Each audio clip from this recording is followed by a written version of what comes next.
नमस्कार, पेश आज का न्यूज पॉइंट में विज्ञान प्रकाश। मैं आपसे एक बात बताना चाहता हूं कि भारतीय जनता पार्टी के सांसद जिस मसले को उठा रहे हैं उत्तर प्रदेश में, यह उत्तर प्रदेश की राजनीति को पोलराइज करेगा। और ये मैं आपसे कह रहा हूं, यह उत्तर प्रदेश की राजनीति को पोलराइज करेगा, इसका ध्रुवीकरण करेगा। ये सब कुछ उत्तर प्रदेश की राजनीति में पहली बार नहीं हो रहा। लेकिन एक मेरा बड़ा बुनियादी सवाल है, सुबह से जब मैं लगातार इन सारी घटनाओं से जुड़ी खबर, उससे जुड़े बयान, उससे जुड़े टिक टैक्स, टेलीविजन की भाषा में जब ऐसे रिपोर्टर ऐसे करके नेता से ऐसे बात करते हैं और नेता जवाब देते हैं तो उसको टिक टैक बोला जाता है, टिक टैक।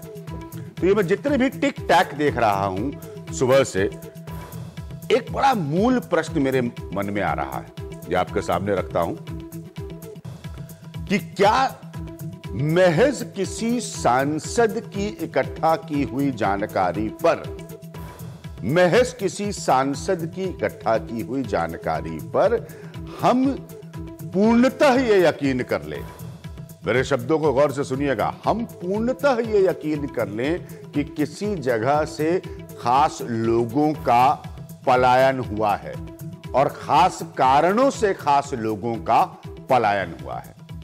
एक सांसद के कहने पर, सांसद प्रतिनिधि होते हैं अपने क्षेत्र के, अपने कंस्टिट्यूएंसी के, उनको जानकारी रखना जरूरी है, लेकिन क्या यह पूर्ण तथ्य है? अब मैंने मथुरा के मसले में जब ये एक सवाल उठाया था तो भारतीय जनता पार्टी के प्रवक्ता जो है वो बचाव पे आ गए। अब मथुरा के देखिए, यहां पर भी एक सांसद जानकारी दे रहे पलायन की, और वहां पर मथुरा में एक हेमा मालिनी सांसद थी जिनको पता नहीं था कि कोई यादव जी जो है वो शहर के बीचों बीच असलहे इकट्ठा करवा रहे हैं। तब बीजेपी बचाव में आ गई। कमजोर दलीलें समाजवादी पार्टी और अखिलेश यादव गवर्नमेंट की तरफ से भी आई। इसीलिए चूंकि यह मसला संवेदनशील है, क्या हम सिर्फ इतनी सी जानकारी को पूर्ण तथ्य माने?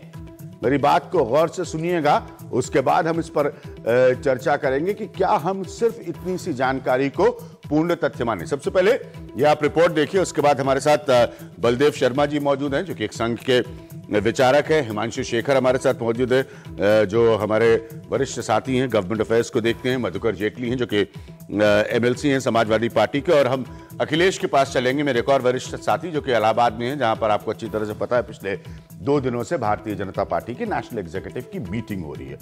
पूर्ण तथ्य के आधार पर ही कोई प्रतिक्रिया हो रही है या सिर्फ पॉलिटिकल एजेंडे के आधार पर प्रतिक्रिया हो रही है? ये रिपोर्ट देखिए। यूपी के कैराना में कश्मीर से हालात, सैकड़ों लोगों ने छोड़े घर बार। बीजेपी सांसद के जारी किए गए लिस्ट के बाद टीवी, अखबारों से लेकर सोशल नेटवर्किंग साइट्स पर यह खबर सुर्खियां बन गई। पर क्या ये तमाम बातें महज सनसनी पैदा करने के लिए एक सियासी चाल भर है? जब बीजेपी इलाहाबाद में यूपी चुनावों की रणनीति तय करने वाली थी, सच सामने लाने के लिए एनडीटीवी खुद पहुंचा कैराना और लोगों से बात कर सच्चाई खंगाली। क्या वे सचमुच गांव छोड़ गए?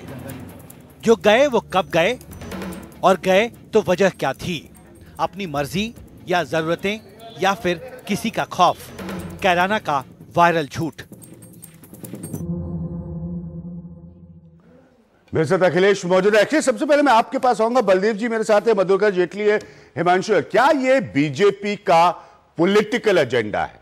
बीजेपी पोलराइजेशन की पॉलिटिक्स के लिए बहुत साफ तौर पर जानी जाती है, बहुत सारी पार्टियां जानी जाती है, बीजेपी अकेले नहीं। कोई समाजवादी पार्टी इस काम में दूध की धुली नहीं है उत्तर प्रदेश में।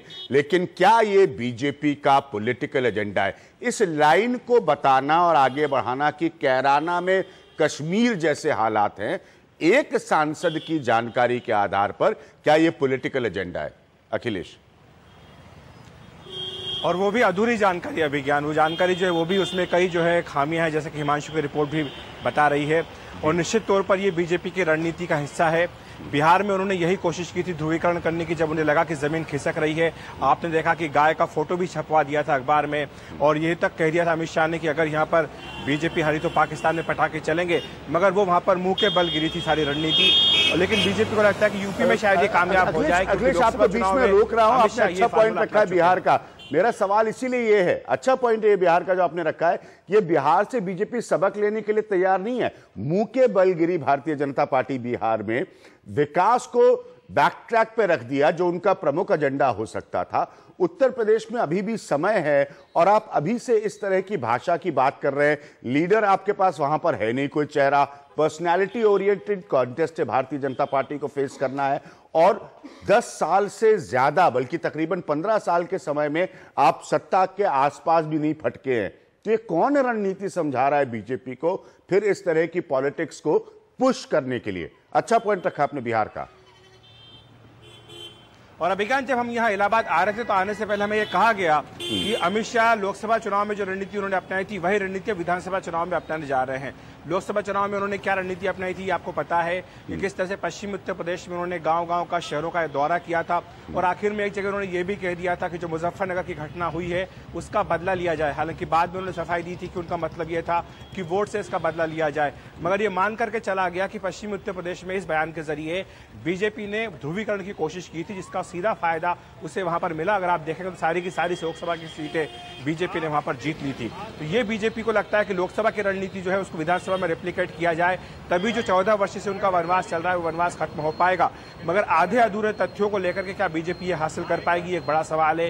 कहा जा रहा है कि जो है कौवा कान लेकर के उड़ गया है, लोग सारे कौवे के पीछे भाग रहे हैं, मगर ये नहीं देख रहे कि आपका कान वहां पर जगह पर है या नहीं है। और जिस तरह से अभी थोड़ी देर पहले जो रैली कहां पर खत्म हुई है, पार्टी अध्यक्ष अमित शाह ने कैराना का जिक्र किया और उसी मंच पर देश के प्रधानमंत्री थोड़ी देर बाद आते हैं। आप ये अंदाजा लगा सकते हैं कि एक ऐसा मंच जिस पर कि देश के प्रधानमंत्री भाषण देने वाले हों, उसका इस्तेमाल किया गया इस तरह के ध्रुवीकरण के लिए। तो उसका इस्तेमाल किया गया। बलदेव जी, ये किस तरह की पॉलिटिक्स करना चाह रही है बीजेपी? पोलराइजेशन पॉलिटिक्स के लिए मैंने वर्षों उत्तर प्रदेश देखा है, सब इसके लिए जिम्मेदार है। बीजेपी इसमें अकेली नहीं है, तो मैं बीजेपी को तराजू के एक साइड पर रख के नहीं तौलूंगा। पोलराइजेशन पॉलिटिक्स उत्तर प्रदेश में दबा के होती है और दबा के की जाती है। क्या बीजेपी भी यही कर रही है? देखिए, ये तो बीजेपी ही तय करेगी कि वो किस तरह की रणनीति अपना रही है जी। लेकिन जहाँ तक अभी जो कैराना क्षेत्र से हिंदुओं के पलायन की बात है जी, और भले ही उसमें ऐसा लग रहा हो कि एक सांसद की बात पर पूरा विश्वास नहीं किया जा सकता, ठीक है, लेकिन अगर सांसद जनप्रतिनिधि है जैसा कि आप भी बोल रहे थे, हाँ, और वो कोई मुद्दा उठाता है तो ये जिम्मेदारी तो सबकी बनती है कि उसकी जांच की जाए। हाँ, बिल्कुल जांच कि वास्तव में अगर ऐसा हो। हाँ, लेकिन अभी कश्मीर की बात, लेकिन बलदेव जी, साथ में बीजेपी की भी ये जिम्मेदारी बनती है कि अपने सांसद को सुने, स्वतः चाहे जांच करवाए, राज्य सरकार से करवाए, उसके बाद सुनने समझने से पहले असलियत का पता लगाने, जी जी, वो पार्टी की तरफ से, लेकिन सुनने समझने से, हाँ, सुनने समझने से पहले आप ये डिक्लेयर करना चाहते हैं कैराना कश्मीर हो गया, हिंदियों का ये और जहां तक कश्मीर की बात है, वरिष्ठ लीडरशिप से जैसे अखिलेश ने कहा कि प्राइम मिनिस्टर के मंच से अमित शाह कह रहे हैं, तो ये आप फिर किस तरह का मैसेज देने की कोशिश कर रहे हैं? जब कश्मीर से हिंदुओं का पलायन हो रहा था, कश्मीरी पंडितों का, तब भी कोई इस बात को स्वीकार करने को तैयार नहीं था। हाँ। लेकिन जब वो इतनी बड़ी संख्या हो गई, हाँ, कि लाखों में पहुंच गई, तब लोगों को लगा अरे कश्मीर तो खाली हो गया पंडितों, हाँ, से, हाँ, तो कहीं हम हल्के में तो नहीं ले रहे इस घटना को, केवल इसलिए कि बीजेपी रणनीति बना रही है, सांसद बोल रहा है। मैं मधुकर और हिमांशु के पास आऊंगा। हल्के में लेने से पहले मैंने 2-3 बुनियादी प्रश्न रखे थे। एक सवाल और उठता है, बहुत सीधा सा सवाल, जी जी, हम किस व्यवस्था में जीते हैं? हम एक प्रशासनिक व्यवस्था में जीते हैं जो एक प्रजातंत्र में हमको उपलब्ध है। इतनी बड़ी संख्या में अगर हिंदुओं का पलायन हो रहा है, क्या वो किसी स्थानीय पुलिस के पास नहीं गए, किसी स्थानीय एडमिनिस्ट्रेशन के पास नहीं गए?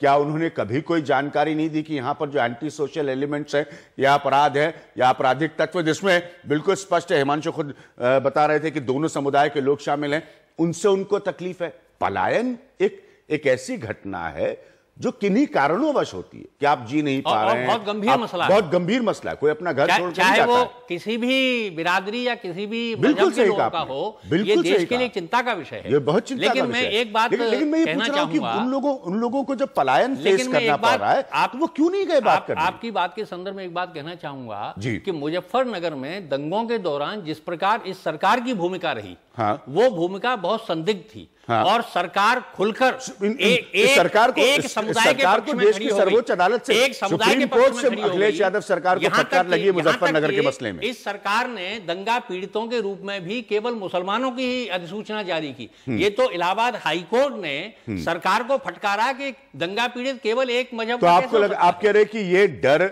ये जो सरकार का था हिंदुओं के बीच, ये जो संशय है हाँ, उस समय से हाँ, इस संशय को साफ किया जाना चाहिए। लेकिन मैं अभी हिमांशु को लाता बलदेव जी, एक सांसद कह रहा है पॉइंट, मैं आपके पॉइंट से डिसएग्री नहीं कर रहा हूं, लेकिन मेरा बेसिक सवाल अभी भी है कि क्या वहां पर लॉ एंड ऑर्डर नहीं उपलब्ध है, एडमिनिस्ट्रेशन नहीं है, पुलिस नहीं है? हिमांशु, 2-3 बातें आपकी रिपोर्ट बड़ी साफ कहती है। पहली बात, आपकी रिपोर्ट ये कह रही है कि वहां से जो लोग भागे, अगर हम बलदेव जी की बात का यकीन करें, 12 मार्च सन 2012 को अखिलेश यादव सरकार की जीत हुई थी। क्या ये सारे पलायन पोस्ट 12 मार्च 2012 है? मेरा पहला सवाल आपसे। हुकुम सिंह ने का मैंने इंटरव्यू किया है, उन्होंने कहा कि ये सभी जो मामले, मैंने उनसे पूछा कि आधार क्या है आपका जी, किस आधार पर आपने लिस्ट तैयार की है? हाँ। तो सबसे महत्वपूर्ण बात यही था। तो उन्होंने कहा कि देखिए, हमें इस तरह की शिकायतें मिलती थी, मैं एक जनप्रतिनिधि हूँ, लोग हमारे पास आते थे, शिकायतें करते थे, तो हमारे कार्यकर्ताओं ने लोगों से मिलकर, मुलाकात करके, अलग अलग जगहों पर जाकर ये लिस्ट तैयार की है। और उस बयान को देते वक्त उन्होंने बहुत साफ शब्दों में ये कहा था, जो बोलना बहुत जरूरी है, कि ये नाम किसी पुलिस डायरी में नहीं है।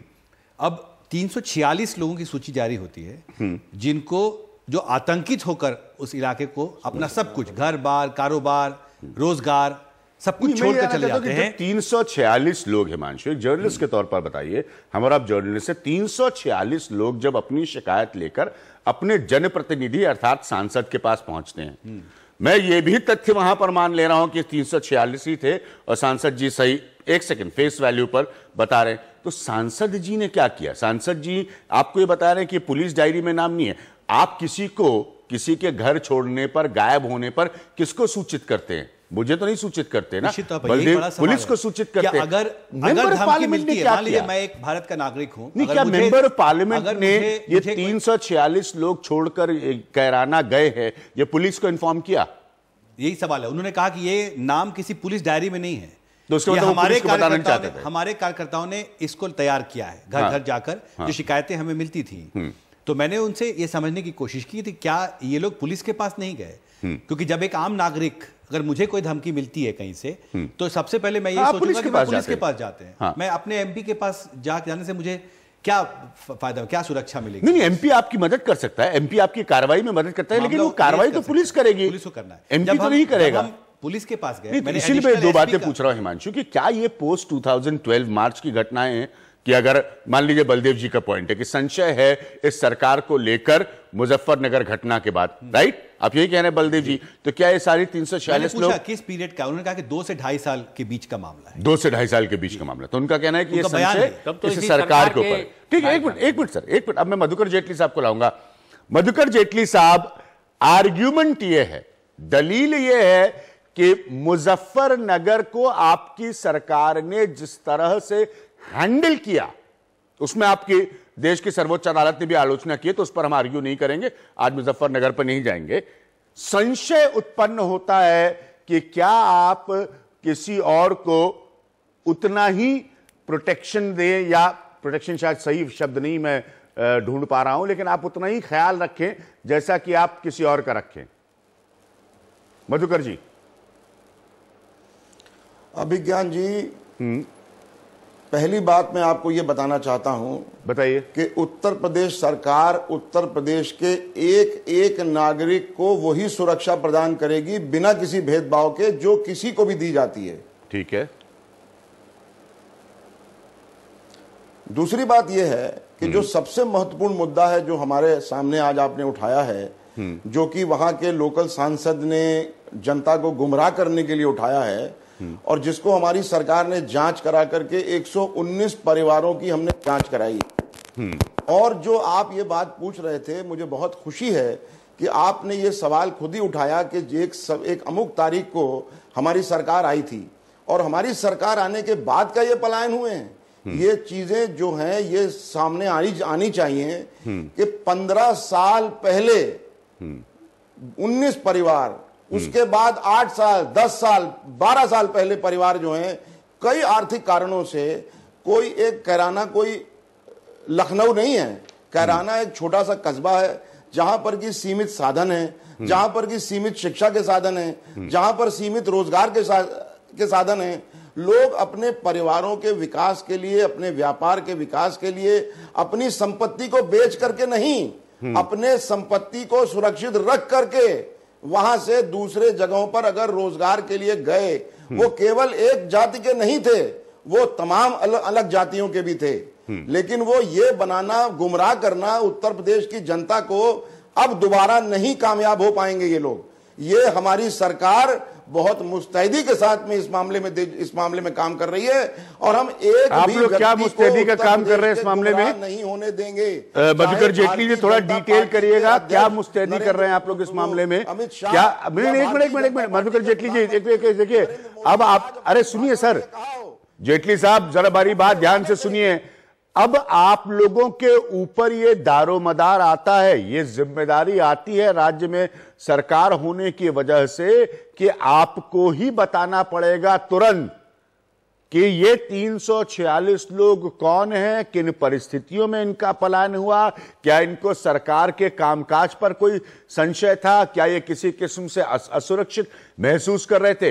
ये क्लैरिफिकेशन अब आपको देना पड़ेगा एज अ स्टेट गवर्नमेंट।